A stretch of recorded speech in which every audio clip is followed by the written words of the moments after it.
व्यायाम के साथ साथ पढ़ाई को कैसे मैनेज करें। शारीरिक स्वास्थ्य भी उतना ही जरूरी है जितना कि मानसिक स्वास्थ्य। कृपया मार्गदर्शन करें। तो गाइस, एग्जाम का सीजन चल रहा है जहाँ एक स्टूडेंट के सामने बुक्स और सिर्फ बुक्स ही रहती है। तो क्या आप भी एक स्टूडेंट हो और आपने अपने स्टडी लाइफ में ही अपनी फिटनेस को फोकस देना शुरू कर दिया है, लेकिन अपने exams, assignments, college admission, stress के चलते आप वर्कआउट को और अपने स्टडी लाइफ को मेंटेन नहीं कर पा रहे हो? तो क्या ये डिसीजन आपका सही है कि स्टडी लाइफ में अपने फिटनेस गोल को फोकस करना? साथ ही साथ ये हर एक स्टूडेंट की प्रॉब्लम होती है कि वो अपने स्टडी लाइफ को और अपने वर्कआउट लाइफ को कैसे मेंटेन करके रख सके ताकि उसकी पढ़ाई भी अच्छी हो सके और साथ ही साथ उसकी फिटनेस एक अच्छी रह सके। तो इन सब टॉपिक के ऊपर आज हम बात करने वाले हैं। तो अगर आप एक स्टूडेंट हो तो मेक श्योर कि आप वीडियो को एंड तक देखें, क्योंकि ये वीडियो आपके लिए बहुत ही ज़्यादा यूजफुल होने वाली है।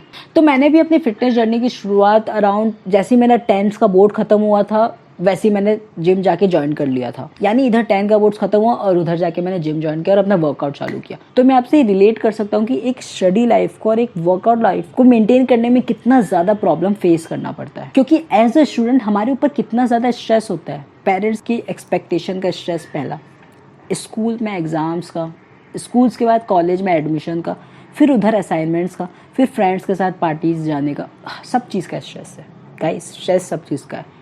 एज अ स्टूडेंट लाइफ में स्ट्रेस बहुत होता है। तो इस सिचुएशन में वर्कआउट कैसे करें? देखिए, वर्कआउट करने के लिए आपको टाइम निकालना पड़ेगा। ये क्लियर एंड कट मैं आपको बता दूं, आपको टाइम निकालना पड़ेगा। आपको अब जब इसके बेनिफिट समझोगे ना कि एक वर्कआउट करने से एक स्टूडेंट की लाइफ में कितना बेनिफिट आता है, तो आप डेफिनेटली टाइम निकाल लोगे। ये मैं जानता हूँ क्योंकि मैंने भी निकाला है। और आप अगर सीरियस हो उसको लेके तो आप डेफिनेटली निकाल लो। तो मेरे को भी यहाँ पे बहुत जन ने बोला था कि यार पहले अपनी पढ़ाई कंप्लीट कर लो फिर जाके ये सब में करना।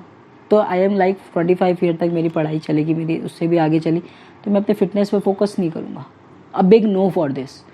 तो मेरा एज अ स्टूडेंट आपसे एक क्वेश्चन है कि अगर आप अपने लाइफ में इतना स्ट्रेस ले रहे हो पढ़ाई का, एग्जाम्स का, एक्सपेक्टेशंस का, तो आप वो स्ट्रेस को रिलीव करने के लिए क्या कर रहे हो? ब्रेन जो हमारे बॉडी का सबसे बड़ा मसल है उसे ट्रेन करने के लिए हम क्या ही करेंगे? आप सिर्फ पूरे दिन किताब पढ़ रहे हो। नो डाउट ये बोलने में बहुत अच्छा लगता है कि मैं 22 घंटे तक पढ़ा, मैं 20 घंटे तक पढ़ा, पेरेंट्स को बोलने में अच्छा लगता है, लेकिन क्या आपके बॉडी के लिए हेल्दी है? अगर आप कुछ कर रहे हो ना स्ट्रेस रिलीव करने के लिए, कमेंट बॉक्स में ज़रूर बताएं। और अगर आप नहीं कर रहे हो ना तो वीडियो को एंड तक ज़रूर देखें और आज से ही अपने स्ट्रेस को हटाने के लिए कुछ करिए, फिजिकल एक्टिविटीज़ करिए अपनी लाइफ में, क्योंकि बहुत ही ज़्यादा इंपॉर्टेंट है। जैसा कि आपको पता है कि 3 दिन पहले एग्जाम्स पे चर्चा हुई थी हमारे honourable prime minister Narendra Modi ji ने। तो जहाँ पे एक बच्चे ने एक क्वेश्चन पूछा था कि वो अपने लाइफ को कैसे मेंटेन कर सके स्टडी और वर्कआउट, व्यायाम में। जैसे कि आपने अपने इंट्रो में देखा ही होगा, तो वहाँ पे मोदी जी ने बहुत अच्छी बात बोली थी कि उन्होंने हमारे बॉडी को मोबाइल फ़ोन से कंपेयर किया था। मतलब जिस तरीके से हम पूरे दिन मोबाइल फ़ोन को यूज़ करते हैं तो उसकी बैटरी डाउन होती है, ड्रेन होती है। जैसी ड्रेन होती है वापस हम उसे प्लग पॉइंट दे देते ताकि वो पावर अप हो जाए, ताकि वो उसकी बैटरी वापस फुल हो जाए और हम उसे वापस यूज़ कर सकें।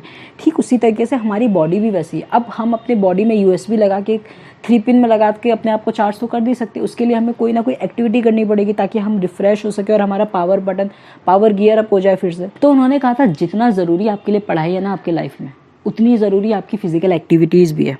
आप सपोज करिए आप 2 घंटा पढ़ रहे हो, आप 2 घंटा पढ़ रहे हो, आप 1 घंटा का रेस्ट ले रहे हो। अब रेस्ट में लोग क्या करते हैं?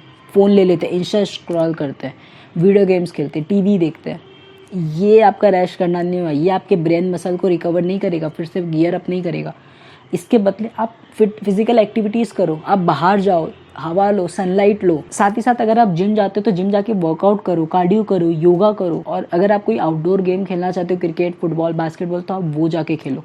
इससे क्या होगा ना, आपकी बॉडी में जो स्ट्रेस होगा वो रिलीज आउट होगा, आपकी ब्रेन को रिलैक्स मिलेगा, आपका ब्रेन मसल ट्रेन होगा, आपको रिलैक्सेशन मिलेगा और आपकी ब्रेन फ्रेश रहेगा, ताकि फिर से आप जब पढ़ने बैठोगे ना तो आपको जो चीज़ क्लियर नहीं हो रही थी पहले, वो आप इजीली क्लैरिटी मिल जाएगी, वो इजीली आपको क्लियर होने लगेगी।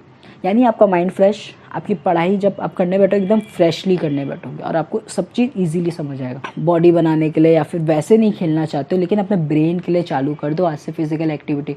ये आपके ब्रेन के लिए बहुत ही अच्छा है, ये आपको मेंटली स्ट्रांग बनाता है, आपकी डिसीजन मेकिंग पावर को बढ़ाता है और साथ ही साथ आपको किसी भी तरीके की सिचुएशन को हैंडल करने में बहुत ही पॉजिटिव रोल प्ले करता है। तो अब यहाँ पे अपना रूटीन कैसे बनाएं? अब मतलब मान के चलो आप पूरे दिन में 10 घंटा पढ़ते हो, आप उसको ब्रेक कर दो। मैं कैसे करता था, मैं हमेशा अपनी पढ़ाई को ब्रेक करता था। मैंने 2 घंटा किसी टॉपिक पे देना है तो मैं वो 2 घंटा वो टॉपिक को क्लियर करता था, उस बीच में नो डिस्ट्रैक्शन। लेकिन जब मैं रेस्ट लेता था उस समय मैं वर्कआउट करता था, जिम जाके अपने पूरे स्ट्रेस को रिलीज़ करता था, अपने माइंड को फ्रेश करता था। फिर आके मैं खाना खाता था, फिर मैं पढ़ाई करने बैठ जाता था और फिर मैं अच्छे से पढ़ता था। पढ़ने से पहले जो स्ट्रेस रहेगा आप जिम में निकाल लोगे, जिम में स्ट्रेस निकालने के बाद आपका माइंड फिर से फ्रेश रहेगा, आप फिर से जाके फ्रेशली पढ़ोगे। और हाँ, मेक श्योर कि आपको ये चीज़ समझनी है यहाँ पे कि आपका टाइम ही बहुत ज़्यादा इंपॉर्टेंट है। आप इंपॉर्टेंट हो, आपका टाइम इंपॉर्टेंट है, क्योंकि अगर आप बॉडी फिट नहीं रहेगी ना तब पढ़ाई क्या, आप एग्जाम देने तक नहीं बैठ पाओगे। इसलिए बॉडी का फिट होना बहुत ही ज़्यादा ज़रूरी है। अब मैं वीडियो को और लंबा नहीं करूँगा, मैं आपको यहाँ पे एक चीज़ और बताना चाहता हूँ कि जितनी ज़रूरी है आपकी पढ़ाई है, फिजिकल एक्टिविटी है, उतनी ज़रूरी आपकी स्लीपिंग शेड्यूल है। आजकल के टाइम पे ये मोबाइल, इंटरनेट आपके स्लीपिंग शेड्यूल को बिगाड़ रहा है। आप पूरे दिन, आप पूरी रात फ़ोन चलाते हो, पढ़ाई तो कर रहे हो नो डाउट, आप वर्कआउट भी कर रहे हो, लेकिन आप अपनी बॉडी को वो स्लीपिंग शेड्यूल नहीं दे रहे हो, जिसके कारण आपके बॉडी में बहुत सारे आपको वीकनेस लगेगी, आपके बॉडी में बहुत सारे डिजीज हो सकते हैं। आप मेहनत पूरी कर रहे हो लेकिन आप बॉडी को रेस्ट नहीं कर रहे। अब ये खुद ही सोचिए, आप पूरी मेहनत, किसी को पूरी मेहनत कराओगे, उसको सोने नहीं दोगे, वो तो बीमार पड़ेगा। लेकिन हम ही हैं, मैं भी अपने समय पे यही बोलता था कि नहीं, रात को लेट सोना बहुत स्वैग का बात है, मैं रात को लेट सोता हूँ, सुबह लेट उठता हूँ। This is not right. अपने स्लीपिंग शेड्यूल को सही करिए, अपने फिटनेस को सही रखिए, अपने कर्म पे फोकस करिए और साथ ही साथ अपने न्यूट्रिशन को क्लीन रखिए और आपको कुछ नहीं चाहिए लाइफ में। ये सब आपके लिए इनफ है एक परफेक्ट तो नहीं, एक अच्छा इंसान बनने के लिए। तो आई होप कि ये वीडियो आपको पसंद आएगी। वीडियो पसंद आए तो वीडियो को लाइक करें, चैनल को सब्सक्राइब करें। मिलते हैं आपसे किसी नए वीडियो में नए टॉपिक के साथ। तब तक के लिए stay fit, stay healthy. This is Ash signing off and हाँ, all the best for your exams.